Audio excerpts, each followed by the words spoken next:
Before we start this episode, let me talk about the sponsor of this episode, which is the Sports Lawyer Masterclass. It's one of the most game changer platform where you can learn about the sports law and the necessary skills which are required as a sports lawyer. Whether you want to know how to draft a sports contract, how the negotiation needs to be done, what's the role of the intermediaries and the agents who are involved with the players' clubs. Apart from that, how you need to do the networking with the people who are already working in the sport legal industry, how you need to send the so let's on to on the podcast now.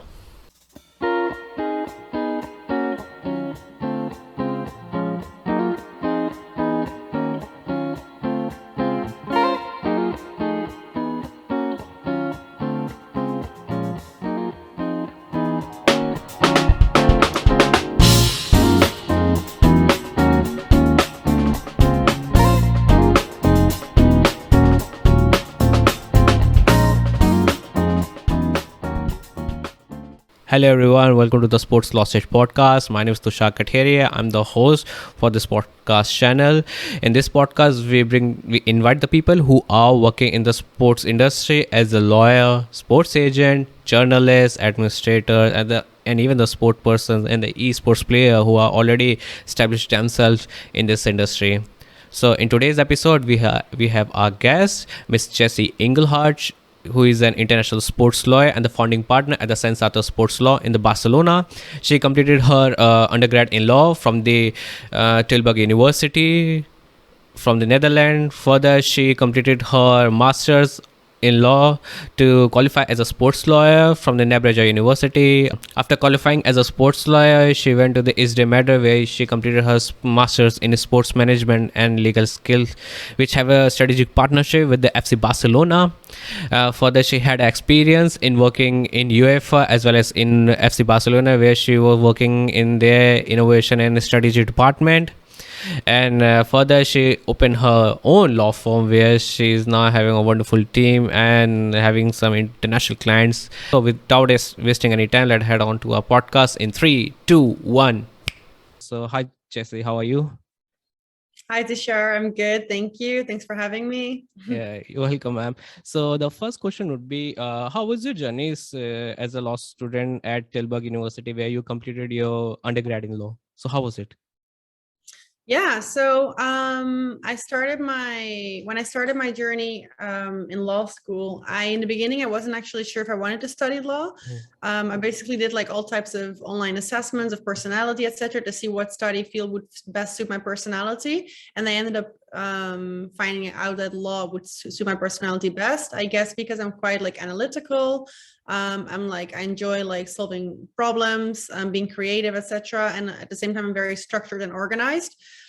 So law came out of it, and my journey in law school is actually very pleasant. I had a very good time. I feel like a lot of people always like say they struggled in law school and stuff, but I mean, obviously it was difficult and challenging, but because I am so organized and like I always, I planned everything out super perfectly, and I visited all the lectures, I prepared everything, I did like summaries of every class. Like I had a very like structured time, I would say. So I quite enjoyed that because it made me feel so productive and it made me feel good. I got good notes. Basically, I felt like all the effort that I put in equals like the outcome. So that was good. I had a good journey. The only thing is that during law school, I didn't really find any specific niche of law that I felt like, oh my God, this is what I want to specialize in. Like I didn't have a passion for criminal law or for civil law or whatever. So that was a little bit that made me feel a little bit not at ease, I guess I would say, because everyone was like, oh, I'm going to do a master's degree in criminal law or in this or in that. And I didn't really have that. And so thank God after that, when I did some internships, I came across sports law. But yeah, overall, my experience in law school was pretty good, I would say. Great to know. After you already completed your first LLM from Nebrija University. So how was that experience? Because earlier you were in the Netherlands and then you went to Spain. So how was the transition happen from there? Yeah. So while I was in law school, the last 6 months of my studies actually did in Brazil, in Rio de Janeiro. So I did 6 months of an exchange program there to study international law. And right after those 6 months, I was done with law school. I just went back to Holland for the graduation. And I always kind of knew that I wanted to study in Spain and live in Spain.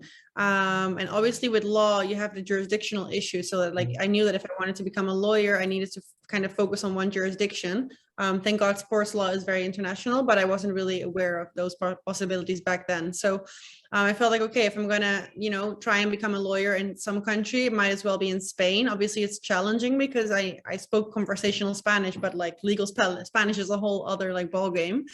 But I put myself up to that task, and basically I did like an LLM, like you said, in master's in legal practice. It's like a master's degree that everyone needs to fulfill in Spain to become a Spanish lawyer, like all the Spanish nationals as well. And at the same time, I did like a full year of extra classes to convert my Dutch law degree into a Spanish one, because obviously I had studied Dutch law, but not Spanish law. So I needed to kind of make up for that by like taking all these extra classes. And it was very challenging. Like I remember the first day, I had no clue what the teacher was saying, because I was quite confident going into the class at first, like, oh, like I speak Spanish, like I'm good. I could have like conversations with my classmates and stuff. But the moment he started speaking about like Spanish constitutional law, like I just remember like writing down all the names and asking like, are you going to like send the slides home? Because I had to like translate almost everything. I had no clue what they were saying. And that was obviously very stressful in the beginning, because law school itself was already challenging, but in a different language. And I was like the only foreigner. Was not easy, but yeah, I made it, and eventually I passed the bar. So that was a big achievement. And yeah. Yeah, good to know about it, that you're because you say there are many lawyers in India. Also, we had an earlier podcast with the Rustam, and he also talk about the cultural transition, how the jurisdiction is different while practicing in one country and then you move to the another country. So yeah, it's quite challenging, but the results are really fruitful at the end. Yeah, definitely.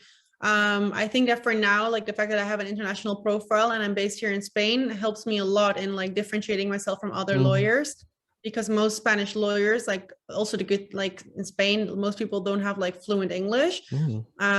So for me, even like speaking more languages and having like that experience from different countries and the different backgrounds, I feel like that definitely helps me now. At the same time, it's a disadvantage because obviously my Spanish, like I'm not as comfortable like filing a lawsuit in Spain and Spanish as that would be in English or in Dutch.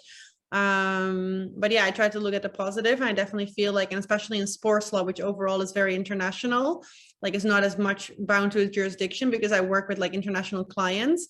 I feel like that definitely gives me a lot of opportunities as well. Yeah, good to know about it. So yeah, so next question would be, after you realize that you want to make your career in the sports industry, and you went for the sports law and you applied for the ISDE for their masters in sports management and law. So how was the experience in there?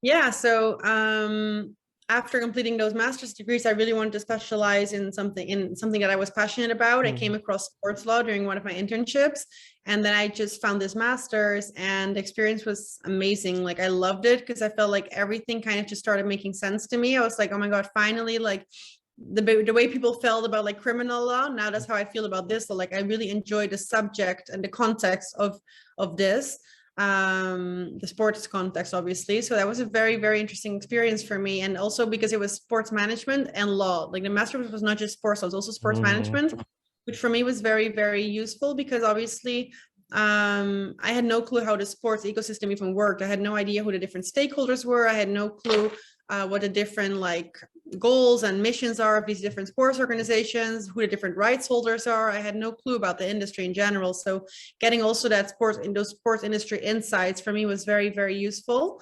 And I think the combination of both the management side and the legal side for me is what helped me become successful, I would say, or like maybe allowed me to open my own practice nowadays. Yeah. So the the ISDE master program that have that strategic partnership with the FC Barcelona, and you done your internship there, and also later on you worked there and also in the UEFA. How was that experience for you? That was a once in a lifetime experience. Like it was amazing. Obviously, because I was a huge FC Barcelona fan, or I still am. So for me to be able to work for the club that I'm so passionate about was a very, very interesting experience. Because at the same time, I'm like working there as an employee, but at the same time, I'm such a big fan. So for me, even like being able to walk around the stadium or like the training grounds of all the players where the players were training, like that was super, super interesting for me. And yeah, I absolutely loved it. So I worked in innovation there. I was not so much in touch with the legal part. I was kind of the person dealing with the legal department as well, but my main focus was like on strategy and innovation. And I really enjoyed that. It was something new. Like it was kind of like we were like a startup within such a big monster that is FC Barcelona. So it was like we had to get like internal buy-in from the different departments as well. And I got to really know every single department in the club, and that made me also really understand how a club like FC Barcelona at such a top level actually functions from within. And the same for UEFA. It was just from a different perspective, from like the international federation perspective. But both of those experiences were absolutely invaluable. Like I would have not wanted to miss that for a thing. And I'm so happy that I took those chances, which obviously for me back in the day was like a big change, because I went from, being fully focused on legal to more the sports management side, and now back to legal again, which is not like the traditional path, I guess. But for me, it's definitely been very, very enriching, and yeah. Yeah. So after that, I want to ask one question. You started your law firm, and which is a Sensato Sports Law. As a woman entrepreneur, what are the challenges that you face? Because you see, it's because starting a law firm is a really huge thing, and you are an international sports lawyer right now. And how was it? Did you say as a woman or as a lawyer? What both, as a woman sports lawyer, as well as as an entrepreneur also. Yeah, well, there's lots of challenges. The first one was obviously the fact that I kind of was suffering from the imposter syndrome, like feeling like I'm so young, like how can I actually open my own law firm? Normally when you think of people having like a spin-off law firm is after they've had like 20 years of experience in a bigger law firm. So that was already the first thing that I was like a bit unsure about. The second thing was, of course, being a woman in sports. Like in general, I feel like it's a very male-dominated industry, and so for me to work in sports was, and especially at such a young age, because maybe when you're like a 60-year-old woman, it's like different the way they view you. But now, like, it was like a young girl working in sports. That was another challenge I had to overcome. And in general, being an entrepreneur is challenging, of course, because like you don't have a fixed salary. You need to really, if you don't produce anything, there's no income. It's very unstable, unstructured. So there's all these different challenges, but I was sure that I wanted to be my own boss, and I was sure that I wanted to work in sports law. So I was like, okay, I'm just gonna have to deal with them. And I still deal with them nowadays, but I kind of just try to take it like day by day, and to just be sure of like where I'm heading.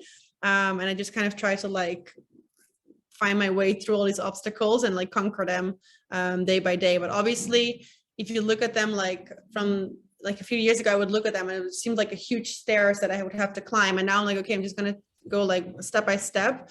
And it's not that difficult then. So it's challenging, but it's worth it. Yeah, because you already had such a great team for now, and one of our inspirations is Deep Ray, who is also a partner in your law firm, like him, Rustam, and also there are women entrepreneurs in India, especially there are sports like Aahna, Mehrotra, and Rashi, Tater, who are really making their difference in Indian sports legal industry for now. So yeah, it's really important for starting a law firm, and it's give the inspiration for the young women lawyers who want to make their career in the sports law, which is a male dominated for now. And I think in the next decade, more women sports law will come. And I'm hoping for the best, that more, because it's really important to have equal representation for both the gender, male and female. And I think it's going to be huge for now, especially in the Indian subcontinent also. So yeah, good to know about your journey, that the challenges that you faced. So yeah. So next question would be, what are the books and materials that you want to recommend? Any podcast websites, and where there's a law students as well as the people who are very enthusiasts in this sports industry and they want to be keep updated with themselves. So what are the things that you would recommend? So I think in general, reading sports news outlets is super important. Like there's a few Spanish ones that I follow, but there's also English ones like Sports Pro Media, I think, Sports Business Insider, like all these typical news outlets, because in sports law, it's also so important to be aware of what's happening in the sports industry, not just in the legal field.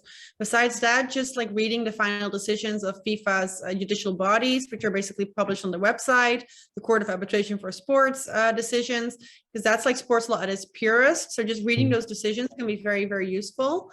Doing online courses, taking part in master's programs, just doing everything to kind of expand your knowledge while keeping up to date with what's happening in the sports industry. I think those would be my main recommendations. And yeah, I'm reading a lot. Yeah, I already done some of the previous episode where people talking about more about the books, but I think the first episode which I done with the Dan Lust, who is a sports lawyer in the state of New York, he told about that he have a very different approach. He recommend a podcast and this listening material, which is something unique because he's also a adjunct professor in the New York law school. And I think every lawyer, every lecturer has a different way to teach such kind of subject, such a niche kind of subject right now. Yeah, definitely. And there's so many different media outlets where you can learn about sports law now. Like, for example, this Dan Lust has his own, I think it's called Detrimental Podcast or something like that. The Conduct Detrimental podcast.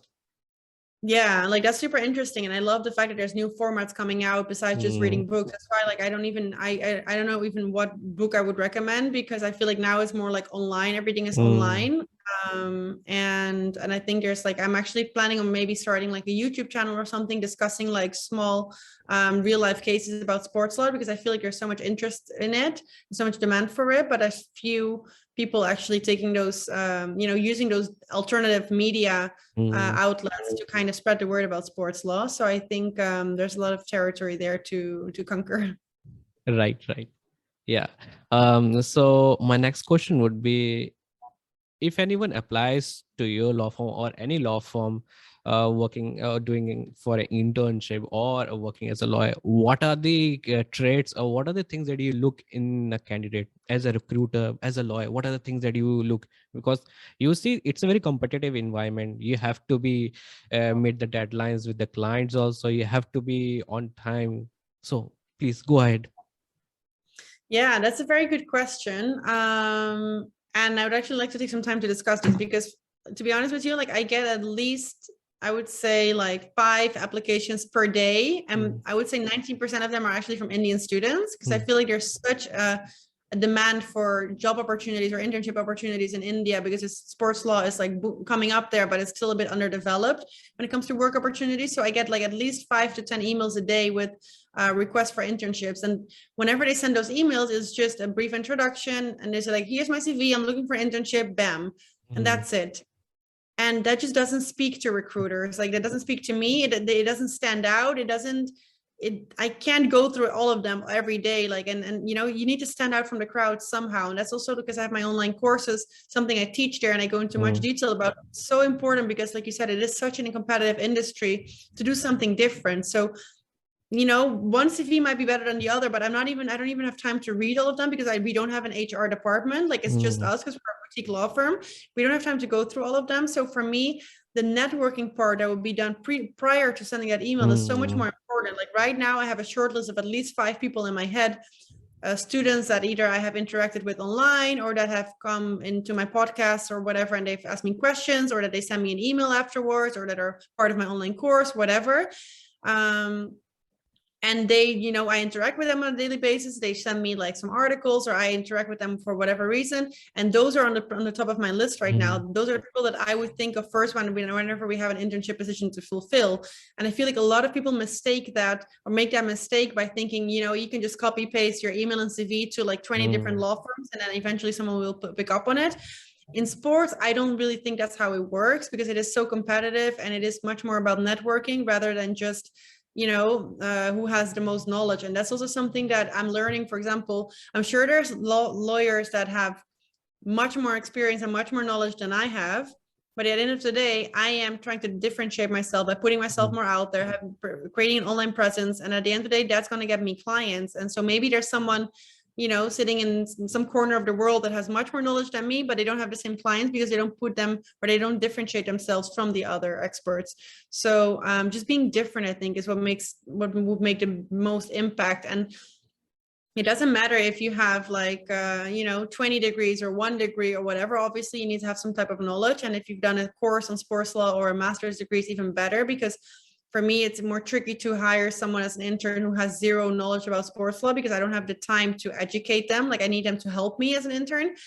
So obviously that has a preference. Obviously, someone that speaks different languages would help. But yeah, more than anything, to even get noticed, because even if you have that on your CV, you need your CV to get noticed. So you need to stand out yourself from the crowd. And I feel like that's the one step that people kind of forget about sometimes. Yeah, indeed. I completely agree with you. Networking is one of the key elements right now if you want to work in the sports industry, especially the competitive field like a sports law, because you see so many they are very limited number of sports law right now which already monopolize their practices. But it's still, you have to be really different from any other lawyers. You have to be on top. You have to keep updated with yourself by through reading a lot of materials, go for the podcast, or like I'm doing with you, or Exactly. or you can do certain kind of projects so that you can show something in your CV. And I think writing a research paper, organizing any event which can help you in the CV if you want to work in the Be sports industry. proactive, Be basically. proactive. Yeah, that's a good way to talk about. Yeah. Yeah. So the next question would be, you are right now, you also go for the guest lecture in the various law school and different university where you teach sports law and sports management courses. What are the challenges that you face as a guest lecturer? Because as a sports lawyer, you have a very different kind of challenges. As a woman entrepreneur, you have a different kind of challenges. As a guest lecturer, what are the challenges that you face for now?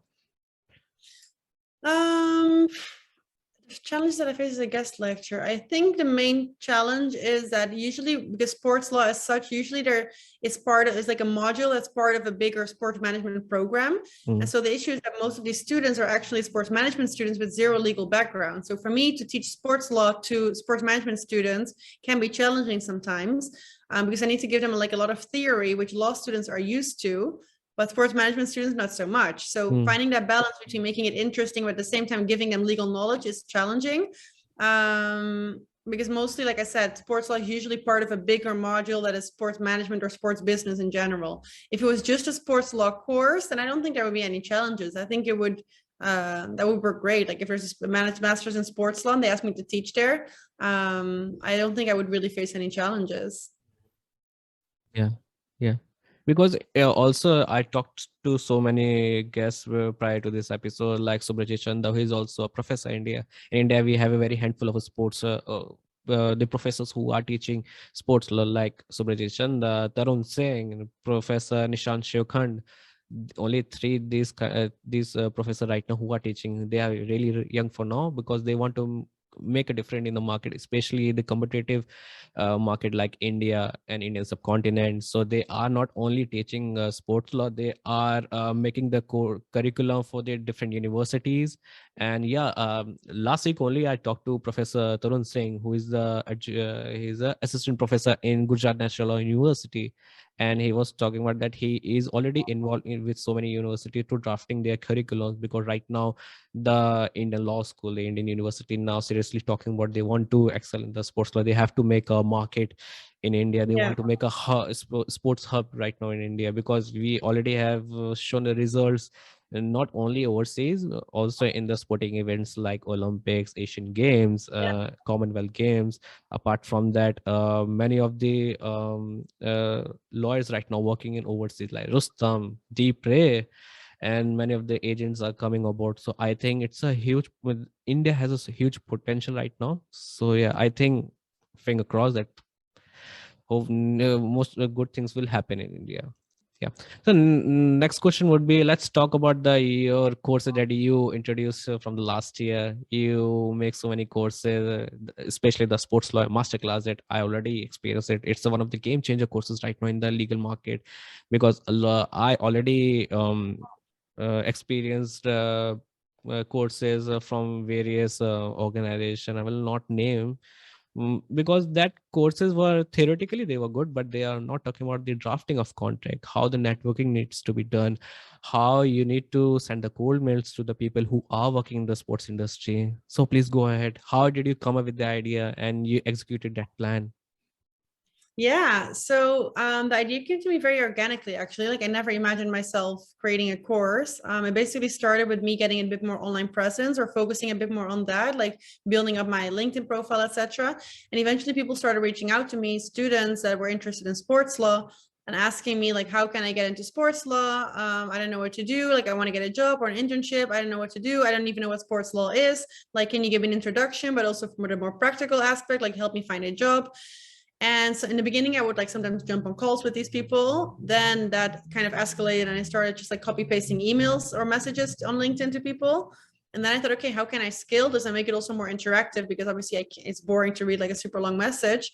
And I thought, okay, why not create an online course? And obviously there's a lot of online courses already out there, but I really wanted to make this very much focus also on the practical side. So it's the theoretical knowledge about sports law as a discipline in law, but also the practical aspects, like how to find internships, how to network, how to send cold emails, how to actually reach out to people, how to actually what to do when you go to a conference, how to stand out from the crowd, all these things we talked about before. Because I feel like there needs to be more light shed on that aspect of like getting a career in the sports law industry, because it's very different from any other legal career. It's in sports, it's super specific, and you need to do stuff differently. And those are things that usually in law school they don't even teach you about. So I just wanted to also kind of share my journey, my tips, my best practices, my actionable advice with all students that are interested in sports law. And that's how the Sports Lawyer Masterclass actually came about. Yeah. I think one of the best courses right now, which I had experienced. So yeah, it's a game changer. I hope more of the people. I will put the link in my description box. The people who are watching, if they want to know what is the course about it, if they want to enrolls for such kind of program, they should go for it. It's 100% recommended course from my side also, because as a sports lawyer, I officially qualified as a Indian qualified lawyer. For now I can practice now, and I think this kind of courses will really help to the young lawyers who can come right now, who want to establish their own practice. I think, yeah, in the near future, this course will help to the students. Even they are right now not qualified as a lawyer, but they should have such kind of experience. This can help them to establish their practice. So yeah, 100%. And just something to add to that, because I feel like a lot of people they ask me like, okay, so it's just like does this replace, like, for example, an ISDE masters or whatever? Obviously it doesn't. Like, it's an online course that is like a few hours. Like, it doesn't replace a master's degree or specialization. It's just an introduction to sports law, and I shed light on all the practical sides of getting or being able to make your way into this industry of sports law. And that's why it's actually complementary to any other university program, because it also helps you like make the most out of those experiences. Because, for example, all the European programs in sports law are very costly. They're expensive programs. So how to really optimize that experience and, like, you know, all the more practical aspects of that, I explain that in the course. So yeah, go check it out. yeah, because in India there are so many tech companies who introduce such kind of courses, and some of them collaborated with the entertainment and media courses. And I think I have to say what the hell that they've done with that course, because handling a sports matter is really different. Handling an entertainment industry is really different. Yeah. So I think and they charges such a huge amount of courses, approx to 30,000 or 15,000, I think. I say, why they are charging so much of amount? Just because of they are giving certain samples of the contract, or they are conducting the live lectures. I don't know why they are charging so much amount, because it's not worth it. If paying 30,000 and you are getting just a certificate without getting the knowledge of how to draft a contract, I think it's not worth it.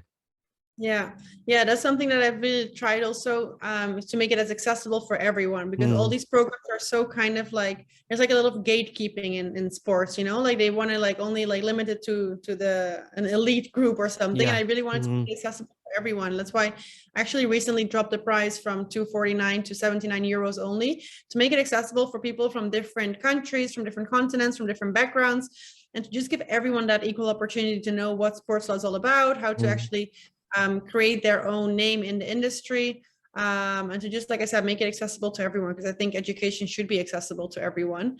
So yeah, I completely agree with that. 100%. Education is something which should be accessible to everyone, so that they can have such kind of Congrats experience. to you for doing these type of podcasts and stuff, because that's also educating people and giving them insights into what otherwise would maybe be privileged information only. Yeah, thank you so much for your compliment, because I want to serve, I want to promote sports law as much as I can, because the place where I come from, they only one sport that they worship, which is cricket. But I think there are other sports, and I want to be the place where I living right now in UP. So I think, yeah, it's really going to help to the students who are living nearby right now, who are living near to my city. And I think sports law is something, if you want to excel in this industry, I think it's a very good opportunity right now in India to help to promote the sports industry for now. Yeah. So there would be two more questions. I will not take more time for. So the next question would be, you see right now blockchain technology is something which is booming right now, and a lot of the NFTs happen. Yesterday only, David Beckham had already done the partnership for this non-fungible token, which is NFTs. And today I was in the Discord server with this Nebrija Sports. They have their Discord server, and they were talking about this non-fungible tokens. How was it? Because please, if you know about it, please let us enlighten us from your information, because I think as a personal capacity from the sports person, they want to exploit such kind of rights from their side. So yeah, please go ahead. Yeah, definitely. So that's something that, for example, we as a law firm are really looking into right now, to be on top of those new technological trends, because we think it's going to be booming in the future. Well, it is already booming. And those are not easy cases. Like, for example, when it comes to NFTs, like, who is the owner of that intellectual property? Is it a player, the company? Like, who is it, the league? Those are very complex issues.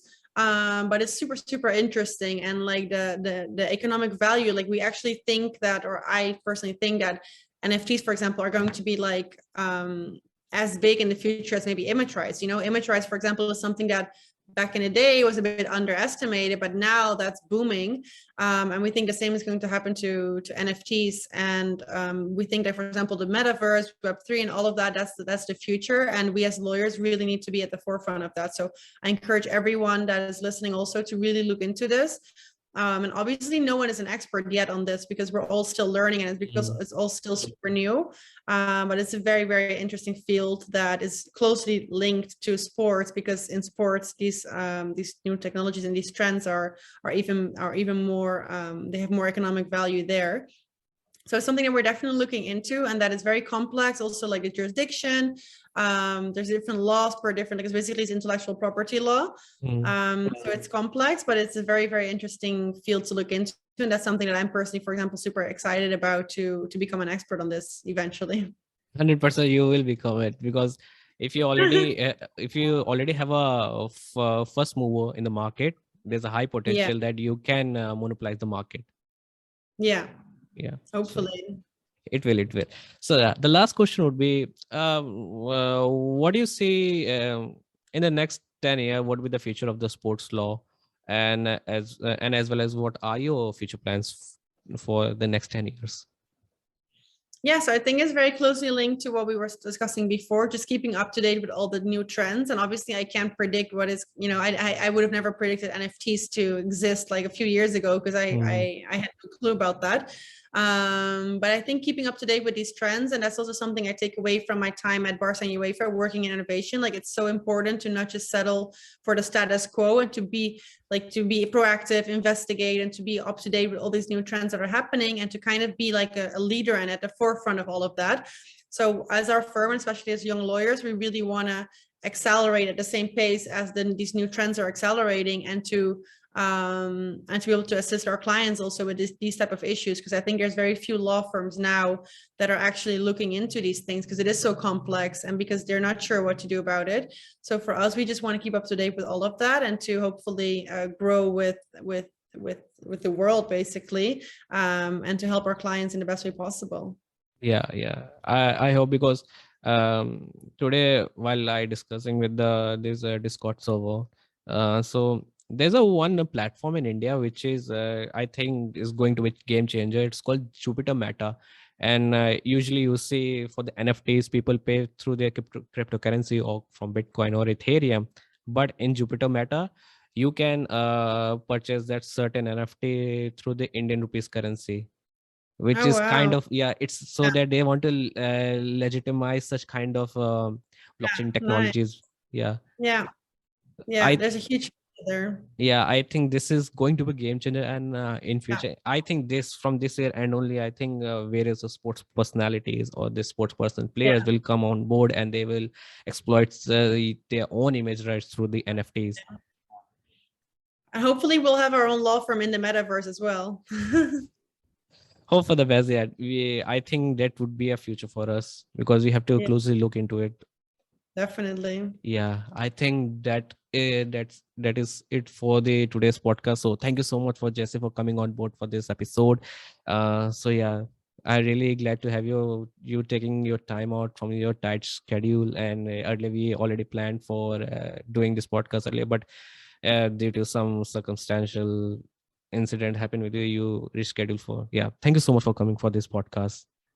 Thank you so much as well for having me on. I appreciate it. Keep going, because I think it's great what you're doing. Like we said, spreading the word about sports law and making people more aware of what it's all about. So yeah, thanks to you as well, and I'll speak soon. Yeah, thank you so much. Thank you everyone for listening up to this episode. If you really like this podcast, make sure that you like, share and subscribe, and follow our channel if you're listening in the various hosting websites and hosting podcasting platforms like Apple Podcasts, Spotify, Google Podcasts, Amazon Music. Please do follow and share this podcast to the people who want to make their career in the sports legal industry or in the sports industry. And also please go and check out the Sports Lawyer Masterclass. It is one of the most game changer courses which can help the people who want to make their career in the sports legal industry. So we will meet you in the next episode of the podcast. Until then, goodbye everyone.